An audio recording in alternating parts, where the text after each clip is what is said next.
행복한 베들레헴 교회에 나오신 모든 성도 여러분을 환영하고 축복합니다.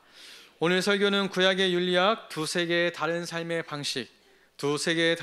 방식이라는 제목으로 세상 한복판에서 하나님 나라 백성으로 살아가는 삶의 방식에 관해 함께 고민해 보고자 합니다. 사랑하는 성도 여러분, 여러분은 지금 현재의 삶에 관해서 어떤 생각을 갖고 계십니까? 혹시 우리의 지금의 삶을 후회하고 계시진 않습니까?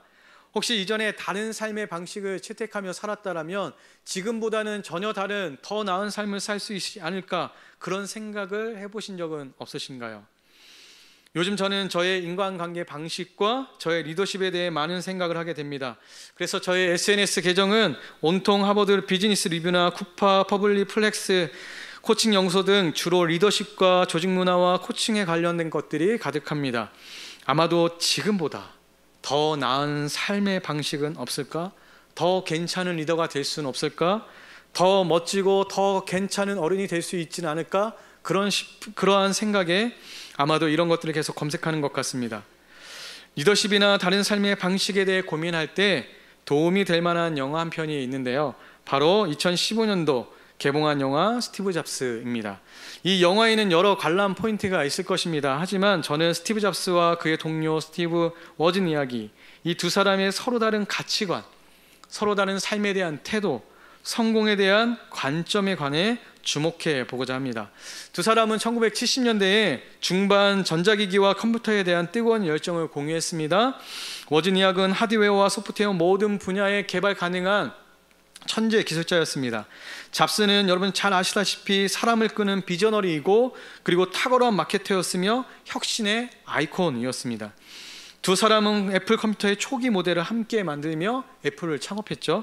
하지만 가치관이 첨예하게 대립하면서 이 둘은 결국 결별하게 됩니다. 워즈니악은 좀 더 회사가 인간적이길 원했고 반대로 잡스는 혁신에 집착했고 점점 더 결과 중심적이고 통제를 강화하는 그런 방향으로 변화되어 갔습니다. 워즈니악은 1985년 회사를 떠나면서 명확한 퇴사 의사를 밝히진 않았지만 그 즈음에 이런 인터뷰를 했다고 합니다. 나는 사람들이 서로를 더 잘 대하며 함께 일하는 회사를 원했다. 하지만 애플은 점점 내가 원하던 모습과 멀어졌고 나는 거기에 끼고 싶지 않았다. 이후에 워즈니악은 조용히 기술교육 사업과 자선활동 등 다양한 활동을 이어갔습니다. 그리고 여러분 아시다시피 그동안 잡스는 IT 세계의 지형도를 완전히 바꾸면서 천재 CEO의 행보를 이어갔습니다. 시대의 천재였던 두 사람은 단적으로 평가 내릴 수는 없을 것 같습니다. 다만 저는 이 영화에서 서로 다른 삶의 방식이 갖는 영적인 의미에 관해 묵상해 보고자 합니다. 다른 삶의 방식. 특히 오늘 본문에 등장하는 가인과 아벨의 대조를 통해서 구약의 윤리학, 즉 구약에는 두세 개의 서로 다른 삶의 방식이 상존하고 있고 정반대의 인생길이 어떤 결과를 가져오는지에 관해 나눠보고자 합니다. 사랑하는 성도 여러분, 여러분은 지금 어떤 길을 걸어가고 계십니까? 여러분이 채택하여 살아가는 삶의 방식은 이 세상의 것입니까? 아니면 하나님이 기뻐하신 하나님 나라의 것입니까? 예수를 믿기 전에 저는 다소 폭력적인 사람이었습니다. 믿기지 않으실 것입니다. 그렇게 생기지 않았기 때문에 믿기지 않으시겠지만 굉장히 저는 폭력적인 사람이었고 어디에도 해소할 수 없을 그 분노 때문에, 그 분노는 늘 잘못된 방향으로 향해 갔고 친구와 장난치다가도 화가 나면 싸움을 일삼았습니다. 하지만 지금의 저는 누구보다도 평화를 사랑합니다.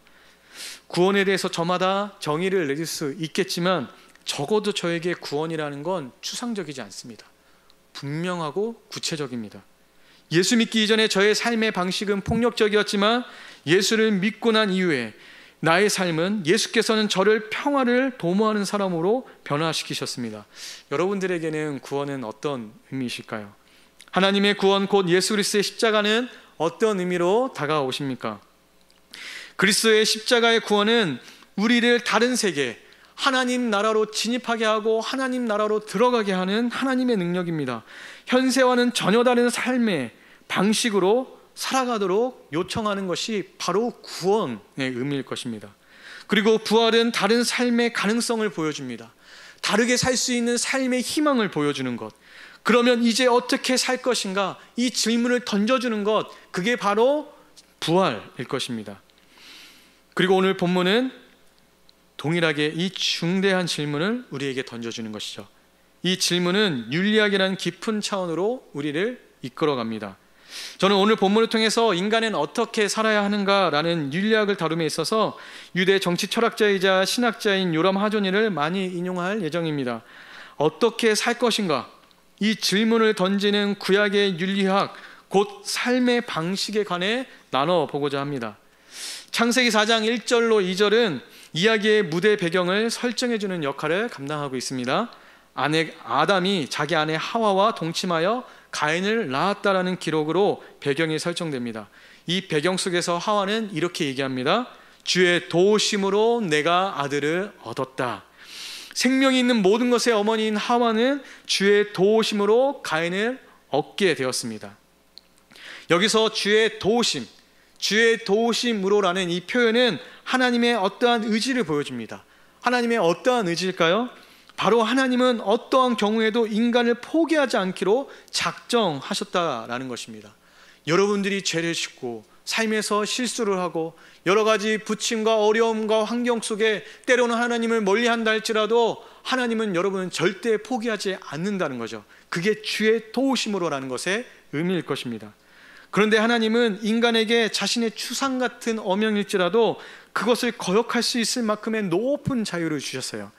그리고 예상대로 선악과라는 시험대 앞에 아담과 하와는 올바른 선택을 내리지 못했고, 그랬지만 하나님은 그들의 실책과 죄까지도 기꺼이 떠안으셨습니다. 왜냐하면 자식의 잘못은 결국 부모의 책임이요, 그 높은 자유를 직접 주신 분도 하나님이시기 때문입니다. 책임적 존재로서 하나님은 끝까지 당신의 자녀를 포기하지 않는 분이십니다. 여러분 믿으십니까? 그리고 모든 일에 책임을 지고 어그러진 일을 바로잡으시는 것, 그게 바로 하나님의 구원입니다. 하지만 하나님 나라는 가인과 아벨의 때에 와서 또다시 위기에 처하게 됩니다. 사태는 이전보다 더 심각해 보입니다. 과연 이 상황에서 하나님은 어떻게 반응하시고 이 사태를 이끌어 가실까? 가인의 이름은 얻다, 창조하다라는 뜻의 히브리어 카나 동사에서 비롯되었습니다. 가인은 장남으로서 하나님 나라의 미래 가능성을 상징합니다. 반면에 아벨의 이름은 증기, 호흡, 무가치함, 헛됨, 아무런 의미가 없다는 뜻을 가지고 있습니다. 뒤에서 더 자세히 살펴볼 것이나 가인과 아벨의 이름이 갖는 독특한 의미로 인해서 가인은 하나님 나라의 미래 가능성을 대표하게 되었고, 이에 아벨과 같이 하찮은 자의 제사는 받으시고 자신과 같이 중요한 존재의 이 제사는 받지 않는 하나님에 대한 증오와 분노를 아벨에게 모든 혐의를 뒤집어 씌워 사형 집행함으로써 자신의 번민과 경로를 너무나도 손쉽게 해결해버리는 상황이 벌어지게 됩니다. 이런 상황이 벌어지게 되는 데에는 구약의 아주 특별한 윤리학의 신비가 숨겨져 있는데요, 2절에 의하면 아벨은 무엇을 하는 사람이라고 나와 있습니까? 양을 치는 사람이라고 나와 있습니다. 그리고 가인은 밭을 가는 농부가 되었다고 얘기합니다. 이것이 오늘 본문을 해석하는 게 굉장히 중요한 일입니다. 여기서 우리는 이스라엘 역사서의 윤리학을 이해하는 데 가장 중요한 배경이 되는 양치기와 농부라는 상반된 두 세계의 윤리학, 곧 전혀 다른 삶의 방식을 만나게 됩니다. 여기서 우리는 구약 성경이 고대의 다른 서사들과 다른 점이 무엇인지 집중해 볼 필요가 있는데요, 주된 차이점은 고대의 서사들은, 역사서들은 주로 왕족이나 귀족 출신의 영웅들을 기록하는 데 반해 우리가 가진 이 성경, 이스라엘의 이야기는 하찮은 양치기들에 관한 이야기를 기록하고 있다는 것입니다. 이게 중대한 차이점입니다. 성경은 기억해 보시기 바랍니다. 아브라함은 무엇을 하는 사람이었습니까? 그도 양을 치는 사람이었습니다. 그의 아들 이삭과 야곱, 요셉, 그리고 그 형제들까지, 그리고 심지어 모세도, 게다가 다윗까지도 모두 양치기였습니다. 심지어 신약 성경에 와서도 예수님을 무엇이라고 고백하십니까? 선한 목자라고 고백하는 바, 성경은 과히 목자들의 이야기라고 할 만합니다. 그런데 에덴 이후에 인류의 삶은 농부였던 가인이 양치기였던 동생 아벨을 죽인 일로 시작됩니다. 이 이야기는 이스라엘 역사의 나머지에 발생하는 모든 일, 곧 에덴 동산에서 묘사된 풍부한 삶과 안락한 삶의 상태가 사라진 후에 인간들이 적자생존 각자도생의 세상에 던져졌을 때에 발생한 모든 일에 대한 서론이라 할 수 있습니다. 우리는 이러한 비정한 세상에서 성경이 들려주는 이야기의 전부인 목자의 심정이라는 양치기 윤리학으로 살아가야만 이 타락한 세상에서 우리는 승리할 수 있음을 기억해야 합니다. 이 타락한 세상에 승리할 수 있는 이 양치기의 윤리학, 그러면 이것이 무엇인지 좀 더 살펴보도록 하겠습니다. 창세기 4장 3절에서 5절은 하나님께 드려지는 제사라는 관점에서 이 두 윤리학을 대조적으로 보여주는데요. 3절은 세월이 지난 뒤에 농부의 삶을 살아가는 가인은 땅에서 거둔 곡식을 주께 제물로 바쳤고, 4절에 의하면 목자로 살아가는 아벨은 양떼 가운데서 맛배의 기름을 바쳤다고 기록합니다. 분명히 두 형제는 각자의 삶의 자리에서 자신이 최선을 다해서 거두었던 그 열매로 최상의 것들로 하나님께 바쳤습니다. 그리고 두 사람 모두 자신의 제사가 당연히 받아질 것이라고 여겨졌습니다. 굳게 믿고 있었습니다. 그런데 문제는 하나님께서 가인의 제사는 거절하시고 아벨의 제사만 받으셨다는 데 있는 것이죠. 더군다나 본문 어디에도 하나님께서 어느 한쪽을 차별하거나 더 선호해야 할 분명한 이유를 찾아볼 수 없었을 뿐더러 명시적이든 암시적이든 그 이유가 언급되지도 않습니다. 그래서 이게 어려운 겁니다. 왜 가인은 안 받으시고 아벨의 제사는 받았는가? 이거에 대한 명시적인 언급이 없으니 이것을 해석할 길이 없는 거죠. 이거에 대해서 계속 궁금하기만 합니다. 제가 생각할 때 이것을 제대로 해석하기 위해서는 제가 계속 얘기하고 있는 농부의 윤리학과 양치기의 윤리학, 바로 이 두 세계에서 살아가는 서로 다른 삶의 방식으로만 설명될 수 있겠다 싶습니다. 결론적으로 말씀드리면 농부의 윤리학은 자기 힘을 의지하는 도시적 제국적 삶의 방식이라고 한다면, 양치기의 윤리학은 오직 하나님만 의지하는 유목민적인 삶의 방식이라 할 수 있습니다. 두 윤리학 곧 두 가지의 삶의 방식의 근본적인 차이점이 무엇일까요? 바로 누구를 의지하고 있느냐, 누구를 신뢰하고 있느냐입니다.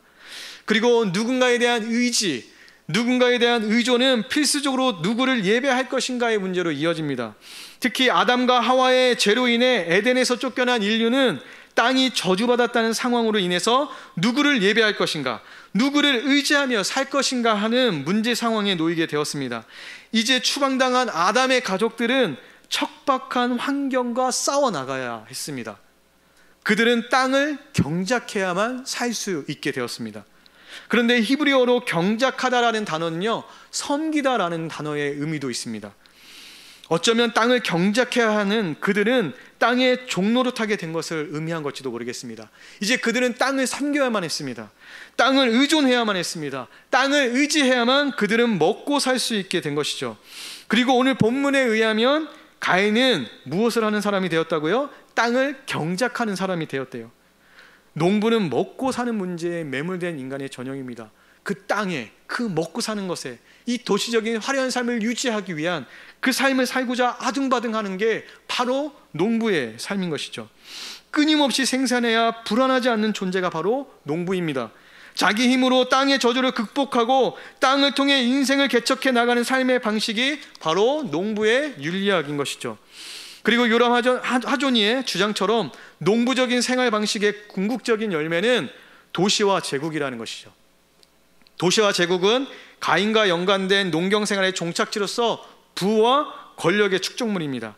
실제로 가인은 이 사건 후에 어떻게 되냐면 이 에덴의 동쪽 롯 땅에 거주하여서 에녹을 낳자마자 바로 도시의 상징물인 성을 축성하고, 가인의 다른 자녀들은 어떻게 됩니까? 최첨단 문명의 시조들로 나오게 됩니다. 하나님을 거부하고 하나님의 지위를 찬탈하려는 타락한 인간 세계는 이집트의 피라미드나 바벨로니아의 지구라트 같은 거대한 건축물을 만들어서 자신들이 쌓아올린 부와 권력의 상징물로 삼아서 만방에 자신들의 힘을 과시하고 자랑합니다. 이게 농부와 도시의 전형적인 삶인 것이죠. 그리고 이러한 모든 인간적이고 세속적인 농부의 윤리학은 바벨탑 사건에서 아주 절정에 이르게 됩니다. 농부의 율약은 바베타처럼 하늘 정복이라는 한 가지 목표에 집중하는 삶을 살도록 요구합니다. 이 하늘 정복이라는 목표는 하나님이 더 이상 우리의 예배의 대상이 아니며 오로지 인간만이 이 세상의 진정한 주인이 될 수 있다는 자기 숭배적인 정신의 결과일 것입니다. 반대로 아벨에게서 발견되는 양치기 율약은 도시와 제국의 세상에서는 도저히 용납될 수 없는 불경하고 가증한 것으로 간주됩니다. 이 양치기 유목민들은 문명을 거부하고 광야에서 독자적인 삶의 방식을 구축하기 때문이죠. 그래서 그 요셉이 총리가 되어서 자신의 형제들을 궁으로 불러 함께 밥을 먹었을 때 그 이집트의 고관 대적들은 그들을 혐오하고 싫어하고 기피했던 것이 바로 이들은 문명을 거부하고 이들은 바로 자신들만의 독자적인 삶을 만들어가는 이 세상과는 전혀 다른 삶의 방식을 살아가기 때문에 그 제국과 도시는 불안한 거죠. 그들은 이들을 혐오한 것입니다. 도시의 화려함은 이들에게 싱그리와 같았고 그 화려함에 속아 매일같이 고된 노동을 하는 농부들이 이 양치기들의 눈에는 자유를 잃은 노예처럼 보였던 것입니다. 유목민 목자들은 누구의 지배도 받지 않고 광활한 대지를 활보하는 그 자유를 만끽합니다. 생산에 대한 압박도 없고 어떠한 곳에도 얽매이지 않고 강제되지 않으며 통제되지 않는 삶을 살아갑니다. 이처럼 유목민의 노마드의 영성은 가장 하나님을 닮은 가장 하나님적인 모습이라 할 수 있습니다. 이러한 유목민적인 영성은 아브라함에게서 절정을 이룹니다. 가인과 아벨의 후대의 또 다른 하나님 나라의 미래성이 될 아브라함은 당대 세계의 문명의 최첨단인 바벨로니아 대도시 갈대아 우르를 떠나 약속의 땅 가나안의 척박한 산지에서 목자의 삶을 살기로 결단합니다. 그리고 아브라함은 하늘 정복이 아닌 하나님께만 자신의 모든 삶의 목적을 두게 됩니다.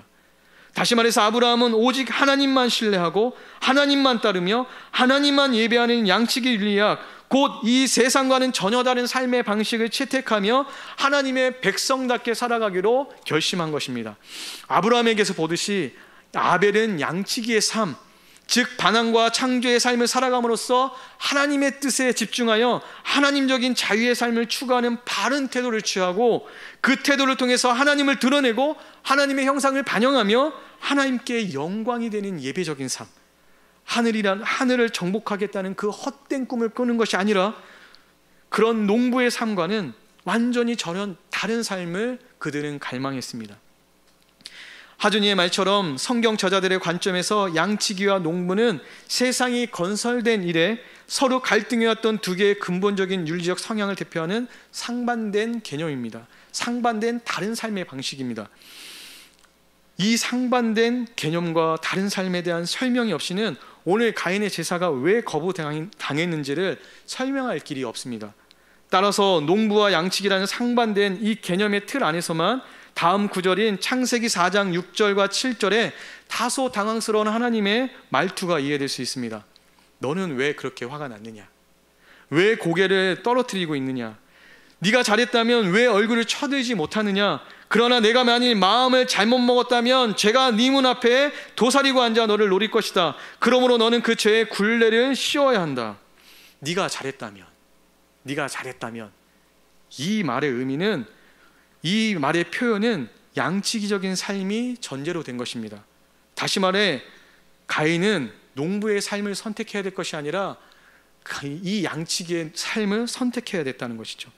잘못한 건 가인 자신이면서 왜 도리어 화가 났냐고 하나님은 그를 다그치십니다. 가인은 더 나은 삶, 선을 추구하는 삶, 하나님의 뜻에 집중하고 하나님만 신뢰하여 생산을 강요하는 제국에서 벗어나 광활한 대지에서 자유롭게 활보하며 창조적인 삶을 마구마구 상상하며 행복하게 살아가는 그 삶을 거부하고 농부의 율약에 복종했습니다. 하나님은 이러한 복종과 굴종의 삶을 싫어하십니다. 가인은 자기 부모 아담과 하와의 실패를 답습한 것입니다. 선악과를 취할 정도로 높은 자유를 주신 하나님, 그 하나님처럼 그 자유를 누리며 살아가야 하는 그 하나님 형상다운 삶에 실패한 것이죠.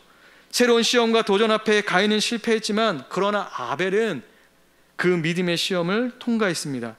하나님은 아벨에게서 가장 참다운 자신의 모습, 자기를 가장 많이 닮은 그 구석을, 그 점을 보셨습니다. 이것이 하나님이 아벨의 제물을 받으신 근본적인 이유인 것입니다.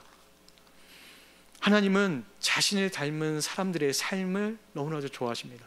자신처럼 이 세상에서 살아가는 사람의 그 자유, 그 멋진 삶, 그 행복한 삶, 그 거룩한 삶을 살아가는 사람의 그 제사를 받으시고 그 삶을 주목하신다는 것입니다. 그러나 애석하게도 가인은 그 하나님의 부름과 그 마음에 부응하지 못합니다. 가인은 거절된 제물을 안고 이를 갈며 분노로 자신의 얼굴을 일그러뜨리면서 하나님께 계속된 항변을 합니다.